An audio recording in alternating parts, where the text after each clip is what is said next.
Aishah Ali. In my last 6 months of my law and political science degree, I'm a poet and a writer, and today in this workshop, what I want to explore is the science of subversion and how subversive writing can help you overcome the dreaded cliche. What I want to do by opening up this workshop is to start off with two of my personal pieces that employ subversive writing, so you can directly understand what I'm talking about before I even get into a formal introduction of subversive writing. So the duration of this workshop is going to be separated into 4 parts. So the first part of this workshop is going to be how you can identify subversion. The second part is how you can use imagery and what techniques you can use within your piece to more effectively utilize subversive writing. The third is how you can personalize stories and how that in itself can be very subversive. And last is to check if you're actually writing subversively or not. So how can you self-critique and see if your piece is actually meeting its objective? So I think that's a really important note to end the workshop on, because most of the time if you're at home you're going to be editing things by yourself. So if you can have some sort of criteria or rubric to measure against, then it's going to be a lot easier for you to figure out if your piece is actually achieving what it's meant to be achieving. So I'm going to open up first with reading my poem called The Intern. We stuffed our suburbs inside bags our first year of uni. Now the whites roam the west and call themselves foodies. We are footnotes in feature articles, citations in PhDs, interviewees for the Martha, Kates and Steves. It takes an hour and a half from Liverpool to Central. Takes 1 second for you to presume my credentials. But now we cock our head like guns, sit in institutions with politicians and speak in foreign tongues. I fill the elevator with Hindi. Liberal interns shift uncomfortably. Mama ilonke pata nahi, hum ilonke sunai de. The transparent plexiglass separates the working class. They sift past the office, heavy bodies without heavy hats. They look at me, a distaste they cannot mask. But I, cherry-lipped, dagger smile, nonchalant, non-compliant, my existence is defiance. Only hijabi in this institution, but I'm not the prey. I'm the lion. So that was my first piece, The Intern, and in order to juxtapose one form of subversive writing to another form of subversive writing, I'm gonna recite my follow-up piece to The Intern, which I recently wrote for my debut collection, and this piece is called The Paralegal. Kind of explores the same idea of a power struggle in a very different way. So here's the paralegal. Office kitchen is observatory. I sandwich my sentences with gratefulness. I am pat on the back, and it's great to see people like you here. I am folded into halves, a quiet chatterbox, an extraordinary exhibition. Where is my right to be ordinary? They are hungry. So I am gutted. There is no time to litigate the lunch I wrap myself into. So, if you see the first piece as compared to the second piece, the first piece is a more direct employment of subversion, and the second piece is a more subtle version of subversion. And because I use both of these pieces in my collection, they in itself demonstrate that subversiveness in poetry is very nuanced, because as human beings we're very nuanced. At times we can have power, and at times that power can be taken away from us in very different scenarios. You could be powerful in your workplace but then submissive in your familial relationships, and it's really important that when you write and you want to write a multi-dimensional character or a multi-dimensional story or poetry piece, that you're inserting all these bits of nuance that are in our daily life into your actual piece. So first, after setting up the workshop with those two pieces, and you have that in the back of your mind, I'm going to kind of explore more deeply what is the science of subversion. Why is it the most interesting option in overcoming a cliche? So put simply, subversion or subversive writing to me is anything that kind of disrupts the status quo, an unpredictable piece of writing. Subversion in its Latin form is called subverte, which means to overthrow. And while that is kind of a more, it has a more negative connotation to it, I think the word subversive in itself aims to disarm a reader. So when you're writing a piece, you're thinking about what an audience is already expecting when they're reading. So for example, if we look at popular culture, if you look at the paranormal series, for example, or any horror movie series, you know when an eerie piece of music comes along and the mise-en-scene is set and it's dark, you know that a jump scare is just about to happen. Now, you would call that a predictable pathway that you're driving an audience towards, right? But what a subversive piece does is, instead of using those expected parts of a scene or a story to flip or twist the audience, you're using the imagery in a written piece to completely direct the audience away from what you thought. So I think there's also this trend in literature or in poems or in spoken word pieces or even in writings that I've read from students that tend to write predictable, unpredictable moments. So the twists that you have are also very cliche. For example, boy meets girl, boy falls in love with girl, and then it turns out that love was a dare or a ploy or something like that, and eventually they fall in love. That's a very predictable pathway that you'll see in a lot of rom-coms, which is they didn't expect to fall in love and they did. Which I guess, if your intent is to write subversively, that is not the pathway you would choose to take. But how do you write subversively? How do you write in a way that is unexpected and new and fresh? So this is where the second part of the workshop, or the second component of the workshop, is really important. While you're writing a subversive piece, it's important for you to stray away from your inclination to foreshadow. So what happens during a piece is you'll see a line or you'll hear a line, even if you notice this in dialogues in movies where the villain will say something or the hero will say something, and at the end it comes around and that sentence, someone is going to die, and then at the end someone dies. So you're very clearly putting a telltale that a twist is about to happen. But when you write a subversive piece, it's important that you don't foreshadow, or if you're going to foreshadow in an extremely subtle way. For example, in the piece that I just read, the Intern, the imagery in the piece is meant to convey confinement, a power struggle, it's a tenseness in the writer's mind. So it's meant to, in the beginning, it's kind of lulling the reader into thinking that the person who is writing this piece feels powerless, and at the end it is flipped on its head during the last two lines, which says, "I am not a prey, I'm the lion." And you'll see from the middle of the stanza where it says, "I fill the elevator with Hindi." So I think that's an element of foreshadowing, but it's not meant to show powerfulness in its most obvious degree. So it's kind of mimicking a natural person's journey towards power, for example, right? So when you want to write a subversive piece, think about the way that you personally have grown or challenged or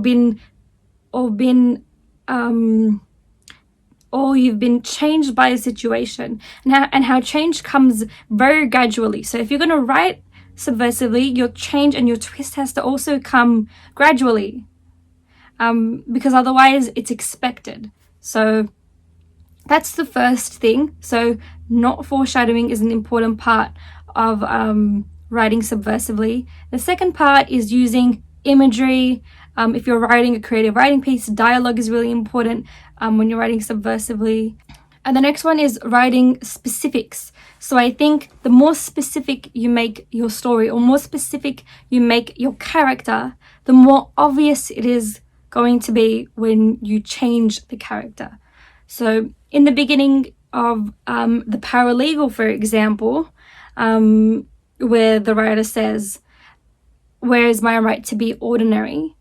You would think by the end, the writer would have some sort of realization, but subversiveness in that situation is very different, particularly because we're juxtaposing, or personally I was juxtaposing the intern with the paralegal. So between the end of the intern, which ends with "I'm the lion," till the end of the end of the paralegal stanza, which is "I do not have time to litigate the lunch I wrap myself into," shows a degree of change between how the character was at this point to how the character is at this point, because it would be expected of the character to be strong the entire way through, because it would be expected by the character to maintain growth.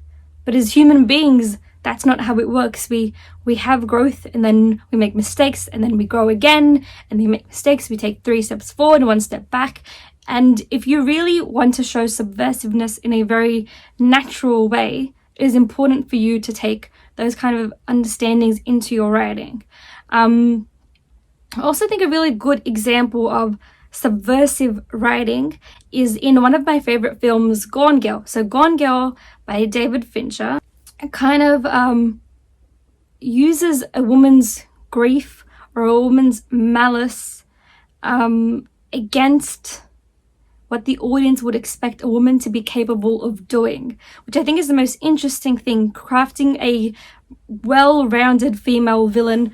As horrific as her acts are, the characterization of Amy Dunn is extremely imperative in the way that we see female grief and female anger and female revenge, because typically in movies, the trope is to make female anger comedic, or female anger palatable, or female anger very easy thing to overcome. But the genre itself, David Fincher's writing of Gone Girl, or directing of Gone Girl, kind of shows a very nuanced understanding, a very nuanced perspective of female revenge.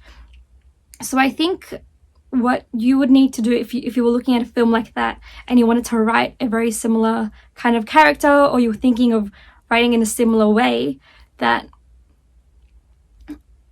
you have to have a really good sociological and neurobiological understanding of what people expect. And so in every sentence or in every paragraph that you've written, think about what is in this that people have not seen before, and what have they seen before. From a layman's perspective, if they're traversing this piece, this poem, or this piece of creative writing, do you think that they can automatically predict what's going to happen next? And if you can see from an objective person's view what they think is going to happen next, how can you refute that? How can you write to challenge that? And I think that's very instinctual and intuitive when you write like that. But I think it's going against your first instinct, because your first instinct is to write predictably, because that's the safe way to write. And also, if you do write with an unpredictable twist at the end, or twists throughout, they have to make sense towards the grand scheme of the story. So they can't be written in a way just so they could get a reaction. While that could work and be effective in some pieces of writing, it's often going to confuse the reader or the audience, and it's going to make them not enjoy the piece of writing because it just seems a bit out of place. So if a character is undergoing some sort of growth, that growth and that change has to have a purpose and a meaning. And that's one of the third points I want to get to, or fourth points I think I want to get to, is every piece of writing that you have should have purpose. Every piece of paragraph or sentence that you have should have purpose and meaning. There should be a reason why you wrote that, and how it can contribute to the bigger life of your piece of writing or your piece of subversive writing.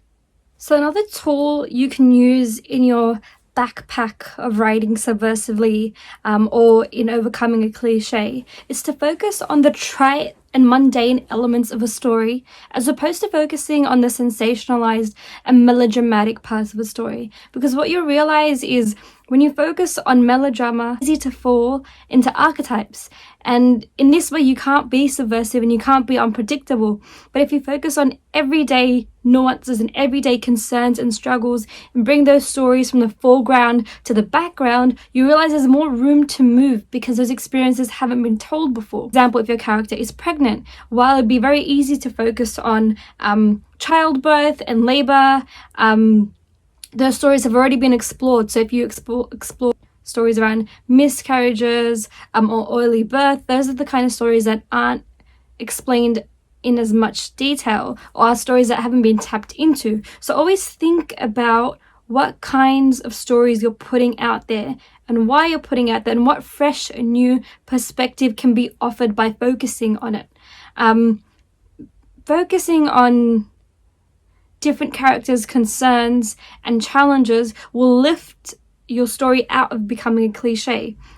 For example, instead of talking about romantic love, if you talk about platonic love or self-love or the love of a mother or love of a father and familial relationships, you can very easily step out of a cliche because as soon as you start exploring romantic love, there's only very few pathways you can choose to make that story different. But if you choose different kinds of relationships, then it's a lot easier to choose alternate and unpredictable pathways for your story.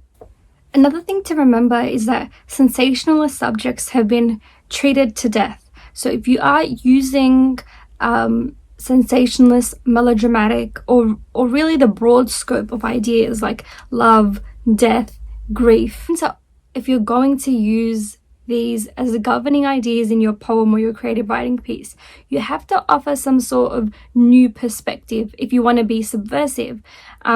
Because what happens is that when a reader is let down by the reveal of your poem, it's because it's already been explored before.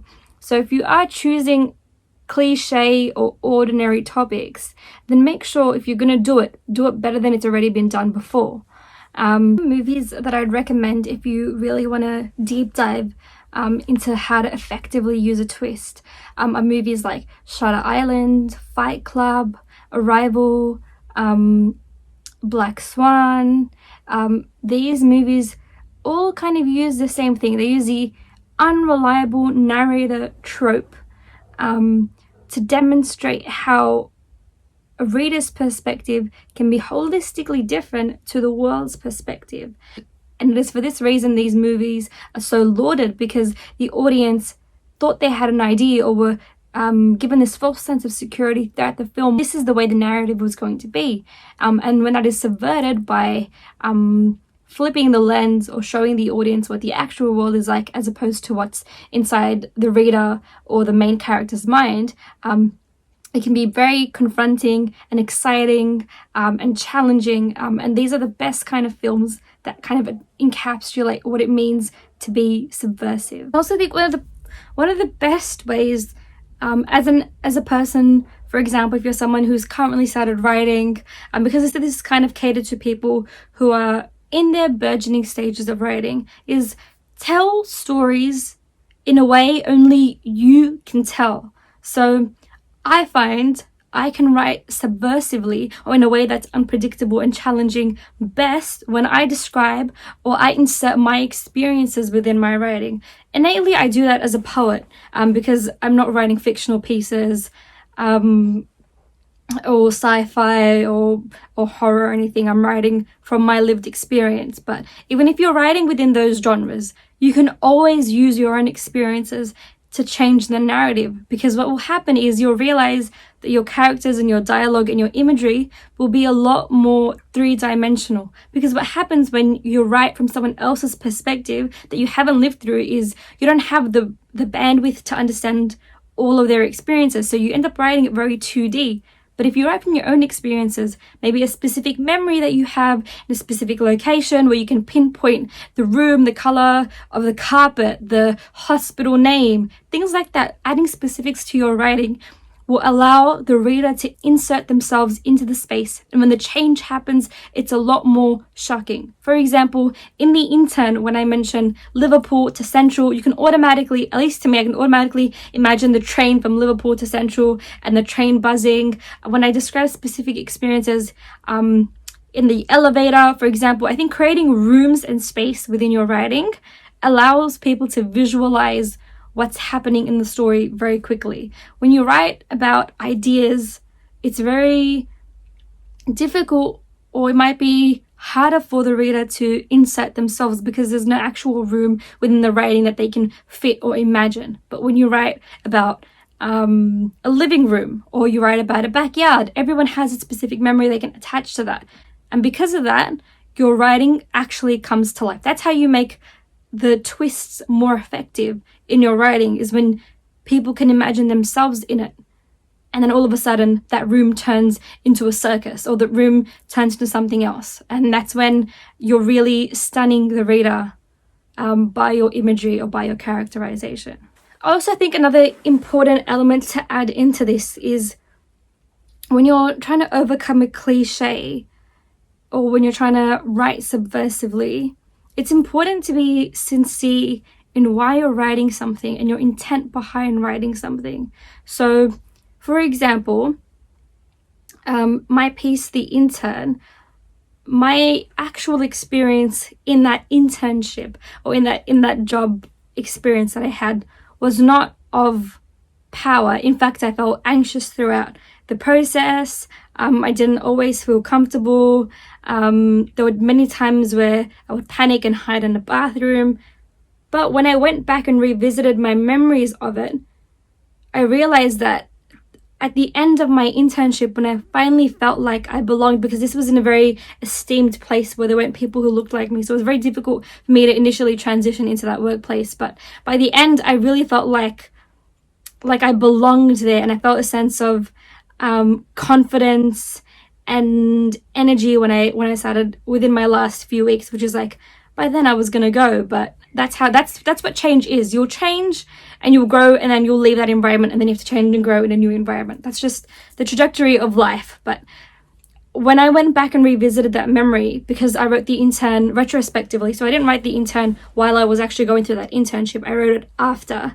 I realized that there could be beauty in explaining how I went from one place to the other. I realized that most really well-written and exceptional TV shows are superb in their characterization, or superb in their character growth. So making a character go from meek to fierce, but then hated to loved, all these really nuanced things are what makes a character feel human, because these are the things that we go through too. So when you're sincere in your own experiences, then your writing will also parallel that sincerity, or will translate into your writing. The novelist Martin Ames says that good writing is a war against cliche. So I think at each point you feel like you're writing in a predictable fashion, or using predictable lines or predictable imagery, you need to consciously make an effort to change it.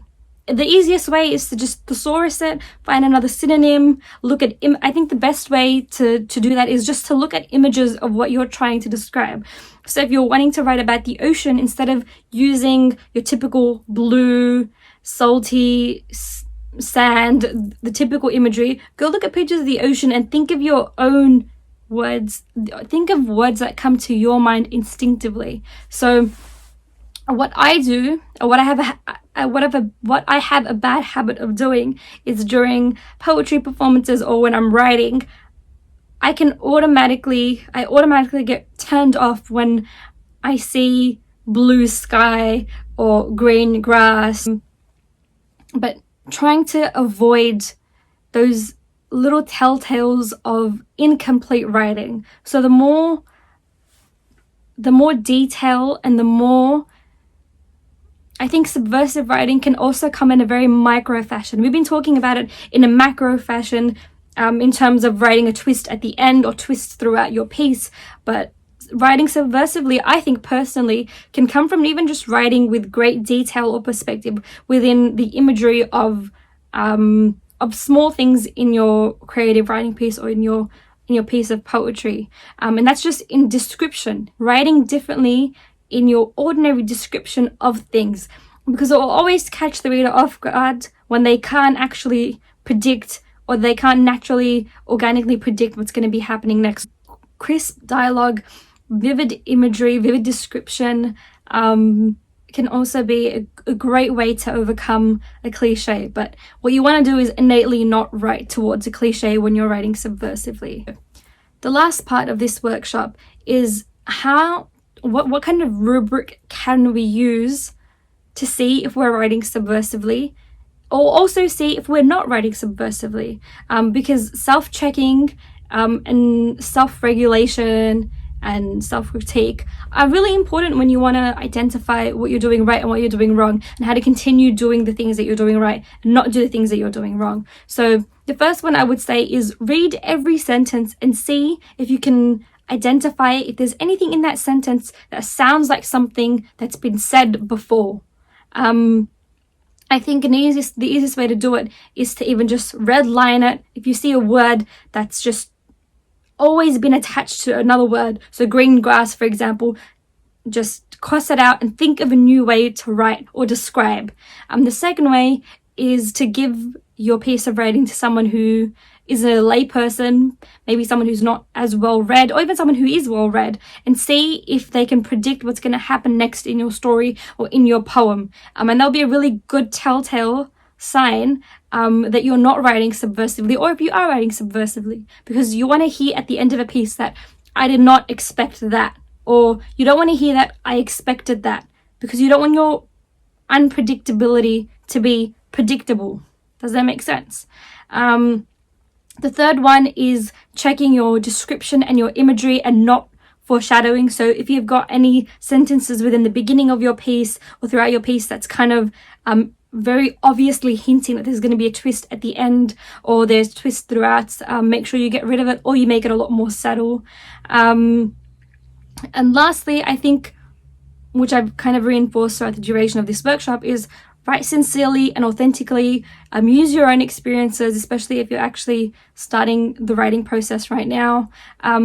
People naturally in their being are subversive. We react to things in ways that we don't expect when we are made to overcome challenges or faced with confronting events in our lives. And how have you responded to things? Have you responded in a way that you expected of yourself? Have you gone back into your old ways when you've faced a challenge? Use those kind of experiences within your writing, because it will allow your writing to feel real and human and relatable and nuanced. And I think if you always revert back to the stories that only you can tell, the stories themselves will not be cliches, because we live such diverse lives, and the more specific you are, and that's a really difficult thing to be, because the more specific you are about your own experiences, it means that you're more vulnerable in your writing. Vulnerability and the rawness of your emotion and your experiences are what's going to help it become three-dimensional, because no one else can describe the things that you've been through. And that's what I want to kind of end off this workshop with, is always think about presenting best what you've gone through, because innately those things are going to be descriptive and interesting and subversive and not cliche. And even if they do fall, even if you think that they've fallen into a cliche, if what you're writing is nuanced, it will innately disrupt the audience's perception of what you're writing. So I hope you've benefited a lot from this little snapshot of exploring the science of subversion and how to overcome a cliche. Hopefully this is helpful in your own writing. Thank you.